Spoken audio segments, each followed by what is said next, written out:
Good morning Akola या कार्यक्रमात मी सूरज गोळे आपल्या सर्वांचं मनपूर्वक स्वागत करतो. श्रोत्यांनो, दर बुधवारी आपण गुड मॉर्निंग अकोला या कार्यक्रमात नवनव्या व्यक्तिमत्वांना भेटत असतो. त्यांच्याकडून ते करीत असलेल्या कार्याविषयी अधिक जाणून घेण्याचा प्रयत्नही करीत असतो.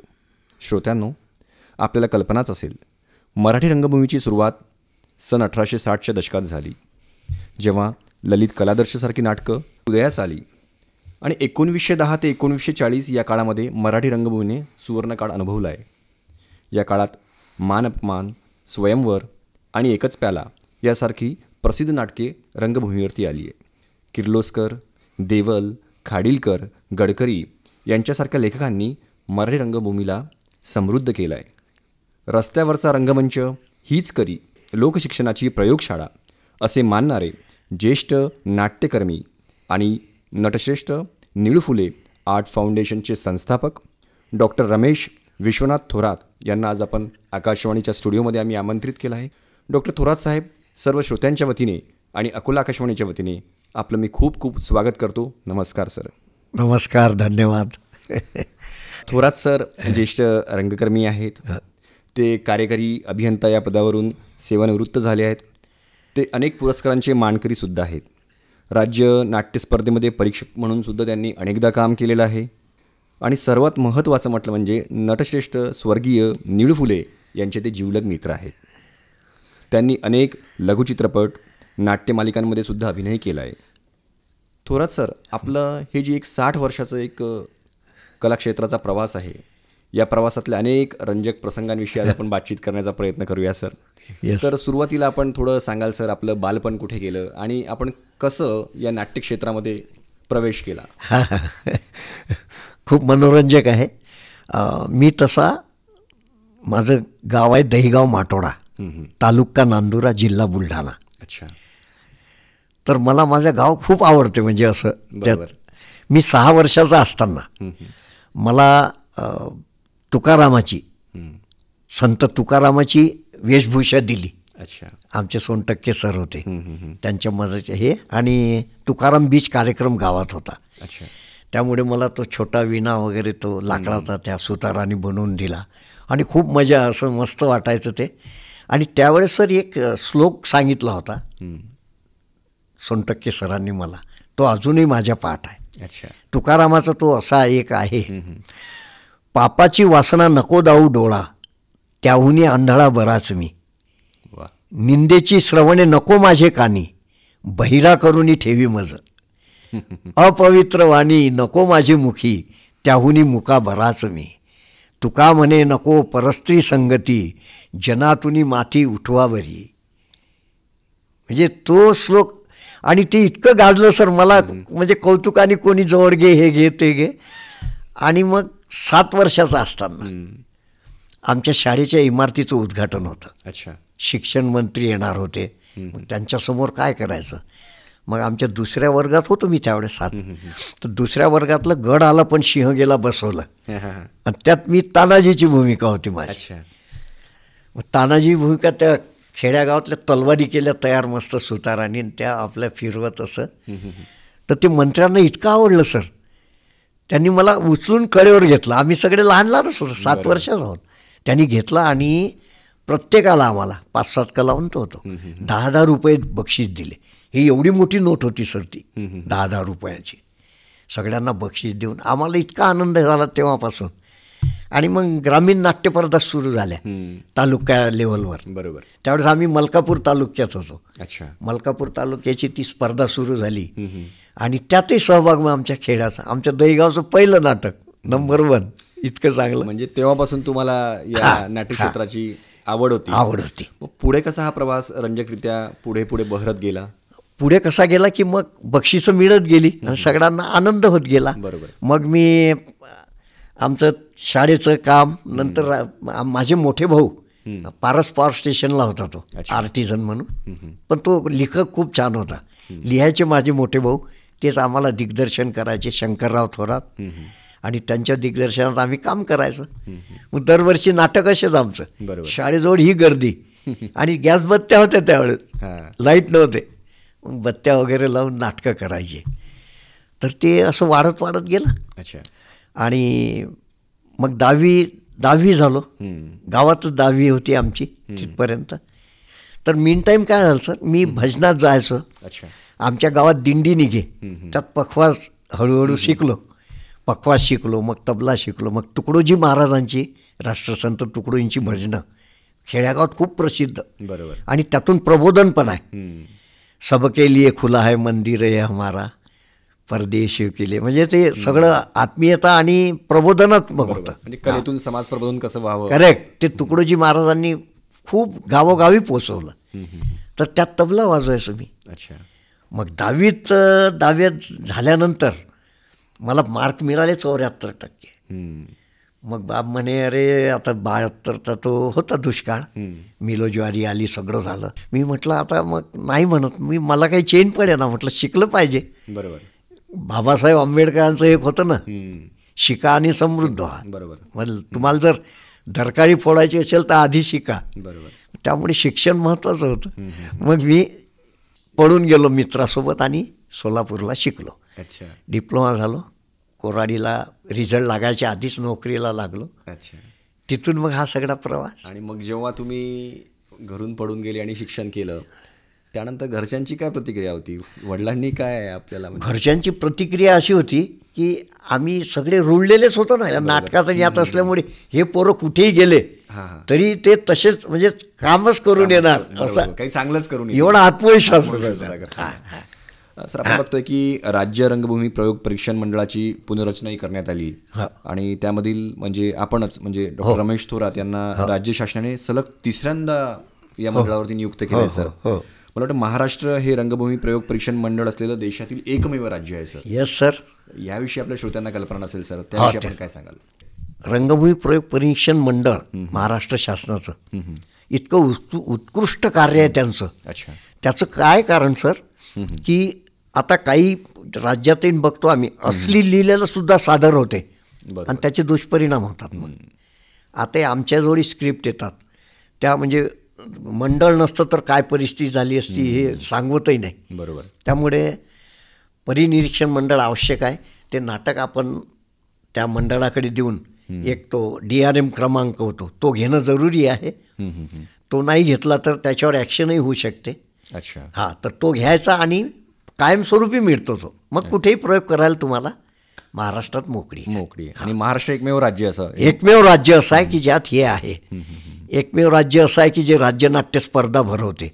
म्हणजे आपलं महाराष्ट्र राज्य खूप समृद्ध आहे आणि आमच्या कलावंतांसाठी तर खूप चांगलं आहे. बरोबर. कलेगुणाला वाव देणारं राज्य, कलागुणाला वाव देणारं राज्य आहे. आणि लिहा तुम्ही भरपूर लिहा, पण ते सेन्सॉर करून घ्या. बरोबर. म्हणजे ते शिस्तबद्ध असलं पाहिजे. मग त्या बऱ्याचशा सर कार्यशाळा घेतल्या आम्ही खेडोपाडी लेखकांच्या, की कसं लिहायचं, स्क्रिप्ट कसं लिहायचं. मग चांगले चांगले लेखक आमचे जायचे आणि ते हे करून घ्यायचं. हे एवढं सगळं. तर हे मंडळ खूप आवश्यक आहे. ते काय कोर्टातही झाले, बऱ्याच केसेस झाल्या, पण त्यातून हेच निघालं की मंडळ आवश्यक आहे. अच्छा. आणि आपल्याला 3ऱ्यांदा त्याचा बहुमान हो, मला बहुमान दिला.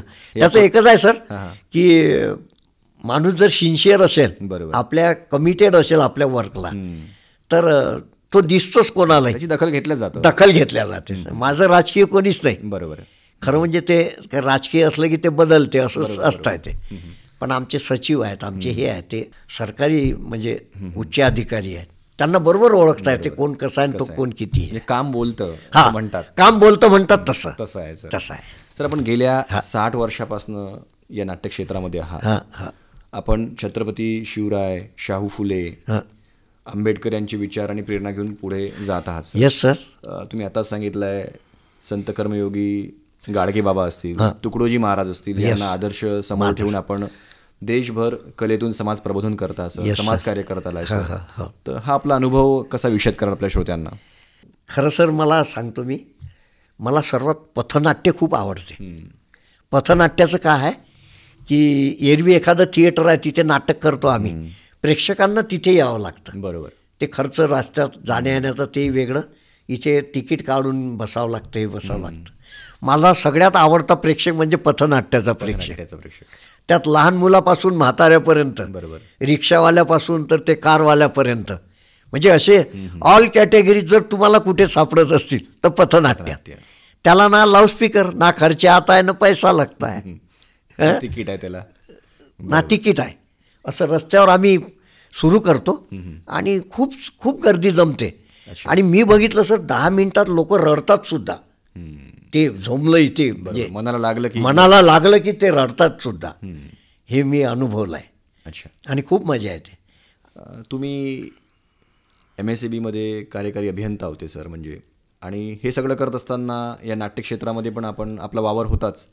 सुवर्णयोग कसा साधला आपण? हा सांगतो मी कसा. त्यातही खूप मजेशीर. आमच्या पॉवर स्टेशनला 9-10 हजार लेबर असायचे. अच्छा.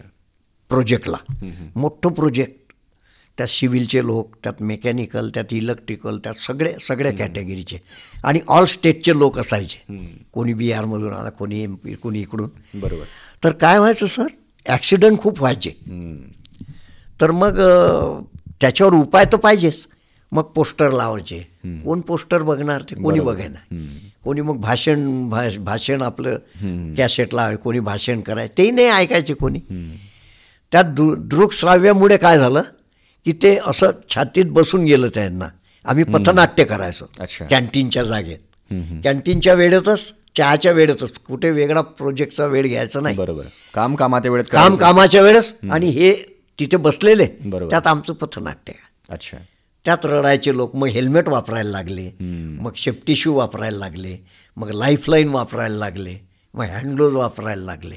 आणि सर 4.5% रेट 2.25% आला. अच्छा. आणि वर्ल्ड बँकेचं लोन जसं तसं सुरू राहिलं. अच्छा अच्छा. माझा सत्कार केला मुंबईत. म्हणजे बघा की कलेतनं काय काय आपल्याला साधता येतं. कलेमुळे निडूभाऊ मित्र झाले. बरोबर. हा सर, हा एक प्रसंग की मी म्हटलंय आपले ते नटश्रेष्ठ स्वर्गीय निळू फुले आपले जिवलग मित्र होते. हो हो. हा कसं काय आपली मैत्री बहरत गेली? हां, तर ते सर मैत्रीचं असं आहे की नटसम्राट नाटक आम्ही बसवलं चंद्रपूर प्रोजेक्टला. अच्छा. म्हणजे चंद्रपूर पॉवर स्टेशनला. आणि दिग्दर्शक माझा मित्र शालिक जिल्हेकर होता. मग ते म्हणे तुला ही भूमिका. मग आम्ही ते हे केलं. आणि एक SP कॉलेजचे प्राचार्य होते मदन धनकर सर, ते गेले विचार मागच्या वर्षी. अच्छा. तर त्यांचं प्रोत्साहन खूप, रमेश तू हे करच, हे नाटक खूप चांगलं आहे.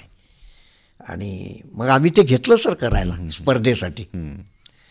खूप तयारी केली आणि मग नागपूरला स्पर्धेत सादरही केलं. रमेश अंबईकर सारखे दिग्गज दिग्दर्शक होते, ते परीक्षक होते. 3-4 लोक, खूप हुशार लोक. परीक्षण केलं, त्यांना खूप रोल आवडला.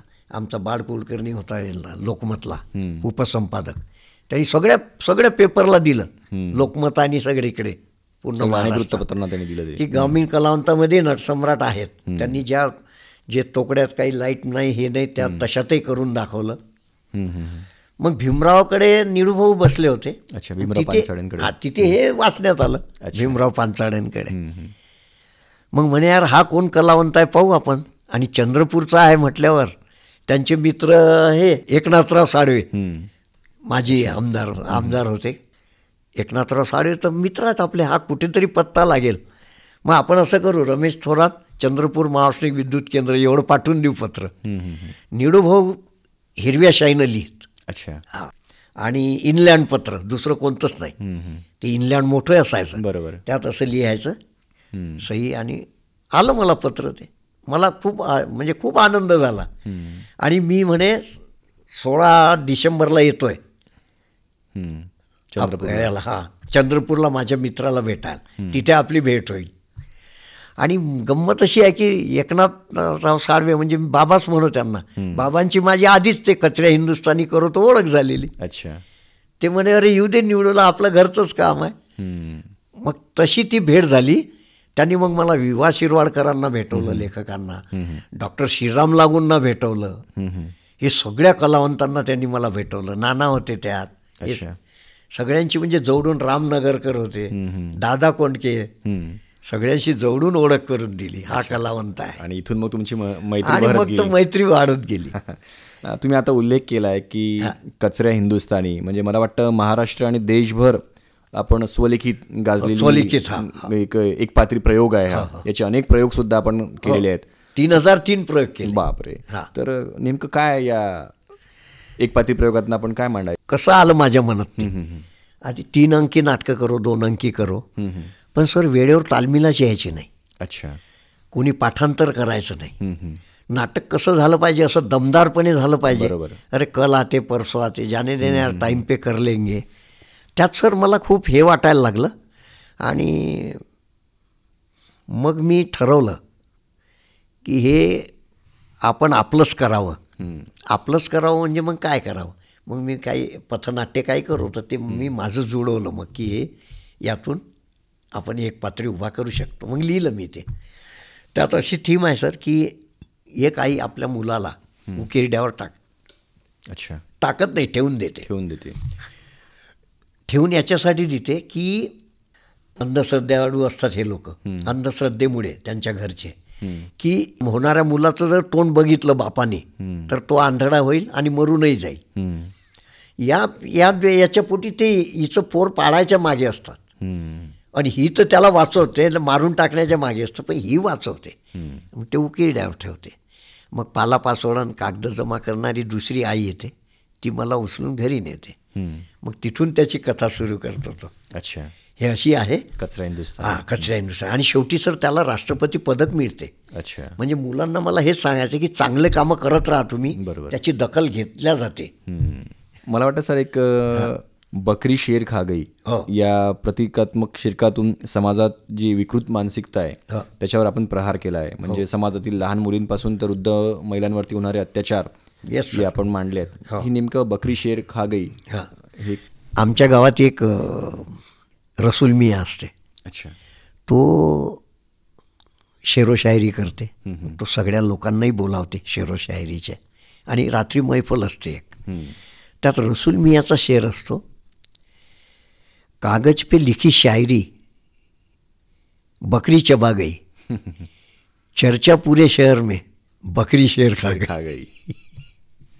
मग सगळी मुलं बकरी शेर खा गई करतात. बरोबर. मग त्यात काय असतं सर, माझा एक अनाथाश्रम आहे. त्या अनाथाश्रमामध्ये मुली असतात आणि जाणाऱ्या येणाऱ्यांचे डोळे कसे तरी लोक असतात. ते मला काही खपत नाही. मी त्यातून असं काहीतरी मार्ग काढण्याच्या यात असतो आणि ते सतत माझ्या त्यात घुमत राहते, बकरी शेर खा गई. म्हणजे मग मी असा विचार करतो की ह्या आपल्या बकऱ्या आहेत, हे एक दिवस शेर खाऊ शकतात. बरोबर. का नाही. ते आपण त्यांना एवढं सशक्त करायचं बकऱ्यांना की त्यांनी शेर खाल्लाच पाहिजे. आणि मग तो लागतो कामाला. मग अशा मुलींचा जिडो कराटेवाल्या मुलीकडे जातो, त्यांना विनंती करतो असं असं आहे, ते शिकवतात. मग त्यांना ते बॉक्सिंग शिकवतात, हे शिकवतात. मग त्या मुली ज्या इतक्या तयार होतात की त्या सहज लोढवतात. एक मुलगी 4-4 जणांना लोढवू शकते, इतकी ती पॉवरफुल होते, स्वावलंबी होऊन जातात. हां. आणि सर त्यात मी एक काम केलं की एक मानवता कोर्ट तयार होते. त्यात मानवता कोर्ट म्हणजे कसं की मानवता कोर्टचा जज तो वरचा आणि त्याला मग पुरावे काय. एरवी कसे कुठेही अंधाऱ्या जागेत किंवा निर्जन ठिकाणी बलात्कार होतात, त्याला पुरावाच नसतो सर. पुरावा नसल्यामुळे काय होते, मग ते आपली संविधानात आहेच ना, कोण्या निरपराधाला मारलं नाही पाहिजे म्हणून ते निर्दोष, काही पुरावाच नाही. पुरावा असल्याशिवाय काही नाही. पोलीस असो, मग आपलं कोर्ट असो, संविधानात आपल्या आहे की तो पुरावा पाहिजे, तो मिळत नाही. मग अशा वेळेस त्या मुलीवर जो अत्याचार होतो तिनं काय करायचं. मग माझी आम्ही एक केली की मानवता कोर्ट आहे अजून. बरोबर. त्या मानवता कोर्टात जो अपराधी आहे तोच कबुली देतो,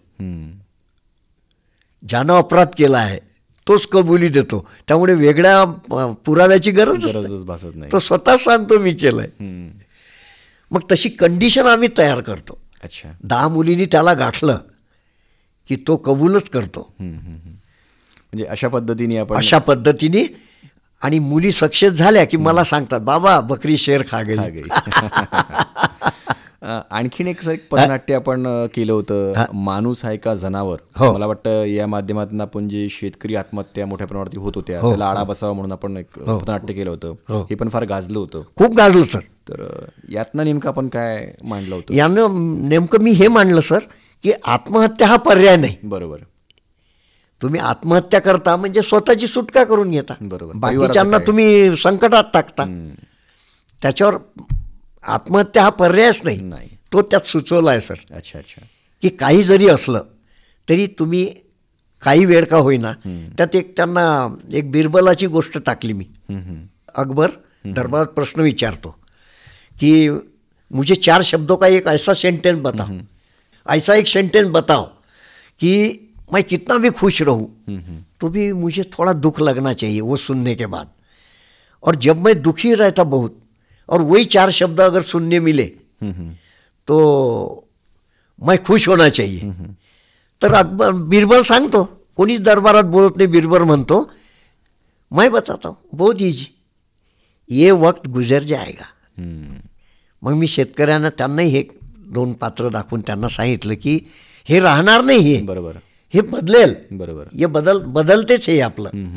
बदलल्यावर बघा तुम्ही दुःखाच्या नंतर आनंदच आनंद आहे. पण थोडंसं तुम्हाला हिंमत करावी लागेल. काही फाशी आणि हे आत्महत्या काही म्हणजे दुःखांची लढ संपल्यानंतर सुखाची लढ येणार आहेच ती, कुठेच जात नाही ते. बरोबर. तो वेळ फक्त आपल्याला काढायचा, फक्त वेळ काढायचा आहे, कारण वेळेपेक्षा मोठं औषध कुठंच नाही, काहीच नाही. म्हणून तो काढतो तसं ते सक्सेस होतात. बरोबर. म्हणून ते. अच्छा अच्छा. सर, आपण बघतो की आजकाल मराठी रंगभूमीमध्ये विविध प्रकारच्या प्रयोगांनी नटलेली आहे ही, ज्यामध्ये प्रायोगिक नाटकं असतील, विनोदी नाटकं असतील, सामाजिक विषयावरतील अनेक नाटकं होत आहेत. म्हणजे तुमच्या काळातली जी रंगभूमी आणि आजची रंगभूमी यामध्ये आपल्याला काय असा फरक दिसतोय आपल्याला? फरक जाणवतो सर, पण आनंदही होतो. अच्छा. याचा आहे की तरुण मंडळी इतकी टॅलेंटेड आहेत. आता मी कॉलेजच्या मुलांचे नाटकं बघतो. पुरुषोत्तम करंडक आहे आमचा, लोकसत्ता करंडक होतो, त्यात परीक्षेत गेलो आहे मी. तर त्यात इतके टॅलेंटेड आणि इतकं चांगलं हे करतात कमी वेळात. बरोबर. जसं क्रिकेट आधी 5 दिवसाचा असायचा, ते आता 20 आता 50वर आलं ना, आता 20वर आलं. बरोबर. तर तसं हे मुलं आहेत, हे छोटे छोट्या स्क्रिप्ट करतात, एकांकिका बसवतात, पण इतक्या टॅलेंटेड असतात की त्या शेवटच्या 5 मिनिटात सगळं उलगडून आणि पॉझिटिव्ह रिझल्ट देऊन जातात. बरोबर. आणि जेवढे मुलांच्या केलेल्या आहेत ते जे जनरली पॉझिटिव्ह त्याचे निकाल हे करतात ते मुलं. म्हणजे बदल हा, त्यामुळे हा बदल आवश्यक आहे. बरोबर. आणि मला खूप आवडलेला आहे. बरोबर. कारण बदल हा सृष्टीचा नियम आहे, बदलाला समोर जायलाच हवं. आणि त्याला गेलं की इतका आनंद मिळतो. बरोबर. तुम्ही म्हणाले हो क्या हमारा पहिले का, ते नाही, ते नाही आता. बरोबर. हेच आहे. बरोबर. काही कलावंत असतील सर आपल्या भागातले, विदर्भामध्ये आपण तसं बघतोय की फारसे कलावंत पुढे येत नाहीत पश्चिम महाराष्ट्र तुलनेमध्ये. पण जेही काही कलावंत पुढे येऊ घातले असतील, जे काही एकांकिका करत असतील, पथनाट्य करत असतील, किंवा आणखीनही विविध नाटकांमध्ये सहभागी होऊ इच्छित असतील, तुम्ही त्यांना काय संदेश द्याल सर? आपण, तुमची जर प्रचंड इच्छाशक्ती असेल तुमच्या आणि जिद्द असेल करायची, तर असं एकही काम नाही जे होणार नाही. आणि ते होईल, ते सक्सेसच होईल, 100% सक्सेस होईल. फक्त तुम्ही त्या दिशेने, मला करायचं आहे म्हणजे बोलण्यात आणि कृतीत अंतर नको. मग म्हणजे बोलले ते कृतीत आलं पाहिजे. कृती केली, कृतीशिवाय मार्ग नाही. बरोबर. हो कर लेंगे वगैरे नाही, करा. तुम्ही पालकांनाही काय संदेश द्याल का? आपण हल्ली बघतो आहे की पालकांचा ओढा हा फक्त शिक्षणाकडेच आहे. कला क्षेत्राकडे जाणाऱ्या मुलांना जितकं प्रोत्साहन दिलं गेलं पाहिजे तेवढं प्रोत्साहन दिलं जात नाही, किंवा तेवढं फक्त एक कॉलेजमधल्या स्कूलमधल्या गॅदरिंग पुरतंच ते मर्यादित राहतं. पण त्यांच्यातलाही जो कलाकार आहे तो जर घरच्यांनी ओळखला तर मला वाटतं तो समाजासमोर यायला वेळ लागणार नाही. तुम्ही म्हणता ते सगळं अगदी बरोबर आहे सर. म्हणजे घरच्यांनी ॲक्च्युअल काय आहे, कला हा असा प्रकार आहे सर, तो जर तुम्ही म्हणजे त्या मुलाला करू दिला आणि त्याच्यावर लक्ष ठेवून हे असलं तर तो त्याचा माइंड जो आहे, सॅटिस्फॅक्टरी सेंटर म्हणतात, स्टार्टिंग ती इतकी प्रगल्भ होते सर की अभ्यास सहज मावून जातो. बरोबर. म्हणजे अभ्यासाच्या आड कला येतच नाही. कला उगाच अभ्यासाला सपोर्ट करते. बरोबर. ते म्हणून मला आईबापांना तेच सांगायचं आहे की मुलांना यात आता तारे जमी पर पाहतातच ते सिनेमा. बरोबर. तो अस्सल उदाहरण आहे सर की तुम्ही मुलांना ओळखलंच नाही मग. बरोबर. हा, तो जर काही आधी ते स्पॅनर आणून हे करून ते करत असते तेव्हा तुम्ही ओळखायचं की याचं कुठे काय आहे, काय सुप्त गुण आहे त्याच्यामध्ये दडलेले. करेक्ट. ते जर शोधणार नाही तुम्ही त्याच्यावर थोपून द्याल दॅट इज रॉंग. बरोबर. तर एक चांगला हुनरी कलाकार जो Correct. समाजासमोर येणार होता तो तिथेच दळून जाईल. तो इथेच दळून जाईल, येणारच नाही. बरोबर आहे. आणि कला ही सर ईश्वरी देण आहे, बरोबर आहे. ती त्याच्यात आहे, तर त्याला ते करू द्यावी. आणि प्रत्येकामध्येच काही ना काही कला दडलेली नक्कीच आहे. दडलेली आहे, पण तो काढतच नाही बाहेर, ते तिथेच हे करून देतात. बरोबर. Like this. तुम्ही एक सर्वसामान्य माणसालाही काय एक संदेश द्याल की तुमच्यामध्ये कला दडलेली आहे, ती कला ओळखायची कशी आपण? सर्वसामान्य माणसांनाही द्यायची आहे सर. कसं होते की ते एकाच मार्गाने गुरफटून राहतात. आनंद हा असा दुसऱ्याला वाटलाही पाहिजे आणि त्याच्याकडून घेतलाही पाहिजे. ही देवाणघेवाण मस्ट आहे सर. मी माझं मलाच हे राहू द्यायचं बाजूला. मी माझं मलाच नको, आम्ही आमचं आम्हाला. कारण परिवाराचा गाडा आखताना बऱ्याचदा चांगल्या चांगल्या गुण असतानाही पण सगळं मागे राहून जातं आणि परिवाराचा गाडा आपल्याला हाकावं लागतं. ते कर्तव्य असतं आपलं, ते करत राहावं लागतं. पण हे सगळं करत असतानाही आपल्या कलागुणांना आपण वाव देऊ शकतो ना सर. आणि जर स्वतः आनंदी राहिलं तर मला वाटतं त्याच्यापेक्षा तर काही मोठा आनंद या जगामध्ये कुठलाच नाही. आणि सर नवीन कलावंतांना मी हेही सांगू इच्छितो की त्यांनी व्यसनांपासून दूर राहावं. सर खूप म्हणजे असं पाहिलं की विचित्र वाटते. मी सर काही सिरियल आता जाणं बंद केलं, कारण 6 वाजता सुरू करतात ते आणि काय त्याला अंत नाही ना सर. एखादी आणि तुम्हाला व्यसन पाहिजे तरच होते तसंही नाही. तुमच्या कलेचंच तुम्हाला व्यसन आलं पाहिजे. तुमच्याजवळ जी कला आहे, तुमचे जे करताय सादरीकरण, बरोबर, त्याचीच नशा तुम्हाला आली पाहिजे. ही सगळ्यात महत्त्वाची, हे सगळ्यात महत्त्वाचं आहे. आता मी एक पात्रिकेनंतर बरेचसे काही श्रमपरिवार म्हटलं, माझं हे थपथपलेलं अंग आहे, हा श्रमपरिवार आहे. काय मला परिहाराची गरज नाही. बरोबर. नुकताच 2025 साली म्हणजे याच वर्षी आपल्याला सोमेश्वर पुसदकर स्मृती पुरस्कार सुद्धा जाहीर झाला आहे. याविषयी आपण काय सांगाल सर? सर आता हे कसं आहे की पुरस्कार हा आपण सातत्यानं आपलं काम करत राहावं. बरोबर. आणि ते वृद्धिंगत कसं कोणाच्या किती कामात पडू हे जोपर्यंत आपण करत नाही. पुरस्कार कसे आहेत काही तर तुम्हाला माहीतच आहे. बरोबर. आता आम्ही जे निळू फुले पुरस्कार देतो ते ज्यांचं काम बोलते त्यांनाच देतो 2010 पासून. म्हणून मंदाकिनी ताई आमटे म्हणाल्या पण, रमेश तुझं काम पारदर्शक आहे म्हणून आली म्हणे, नाही तर मला तर लाखो पुरस्कार मिळतात. बरोबर. जात नाही. म्हणजे ही जी सर एक हे झालं. हां. अच्छा. तर ते पुरस्कार मी आनंदाने स्वीकारणार आहे. खूप मानाचा पुरस्कार आहे सर तो. ते सोमेश्वर पुसदकर जी व्यक्तिमत्व होतं ना सर, अनेक लोकांच्या कामी आलेला माणूस. काही पक्षाचं पाहणं नाही, काही नाही. तो कामात पडायचा आणि त्याला मदत कोणाला पाहिजे ते धावून मदत करणारा माणूस. आणि त्यांच्या नावाचा मला मिळतो पुरस्कार, हे मला खूप आनंद झाला आहे. सौभाग्याची गोष्ट आहे. सौभाग्याची गोष्ट आहे आणि आनंदही झाला आहे. सर नटश्रेष्ठ निळू फुले आर्ट फाउंडेशनच्या माध्यमातून आपल्या भविष्यातील काही उपक्रम राबवायचे असतील त्याविषयी आपण काय आता विषद कराल? उपक्रम सर बरेच राबवायचे आहेत. भरपूर कार्यशाळा भरपूर घ्यायच्या आहेत. म्हणजे प्रशिक्षण आणि काय म्हणजे खूप काही मिळवणं असे नाही, पण त्याला तो एका मार्गाने लागतो. काही व्यसनापासून दूर झालेले पाहिले मी प्रशिक्षणामुळे. बरोबर. त्यामुळे जेवढं नाट्यलेखन परीक्षण हे आहे, त्याचं वर्कशॉप आहे, ॲक्टिंगचं आहे, दिग्दर्शनाचं आहे, हे सगळे वर्कशॉप दरवर्षी आम्ही आता 1 नाही 4 कार्यक्रम करणार. अच्छा. आणि त्यातून हे कलेचा प्रसार, नुसतं कलेसाठी. बरोबर. बाकी काय कलाकार घडवायचा आपल्याला, कलाकार घडवण्याचा. बरोबर. आणि ते घडले पाहिजे म्हणजे चांगले सुसंस्कृत. बरोबर. म्हणजे कलेतनं समाज प्रबोधन झालंही पाहिजे आणि त्या समाज प्रबोधनातनं चांगले कलाकार सुद्धा घडले पाहिजेत. आणि कला ही सर समाज प्रबोधनाशिवाय नाहीच आहे खरं. बरोबर. सर आपण वेळात वेळ काढून इथे आलात सर. आयुष्यातले अनेक रंजक प्रसंग सांगितले आहेत. आपलं बालपण कसं गेलं आहे, आपण या सिनेसृष्टीकडे कसे वळलात, नाट्य म्हणजे रंगभूमी कडे कसे वळलात, अनेक बाबी आपण इथे उलगडून सांगितल्या. मला वाटतं निश्चितच आपल्या श्रोत्यांसाठी या खूप महत्त्वाच्या असतील, आयुष्याला दिशा देणाऱ्या असतील सर. आपण इथे आलात सर, त्याकरता मी सर्वांच्या वतीने आपले खूप खूप आभार मानतो. धन्यवाद सर.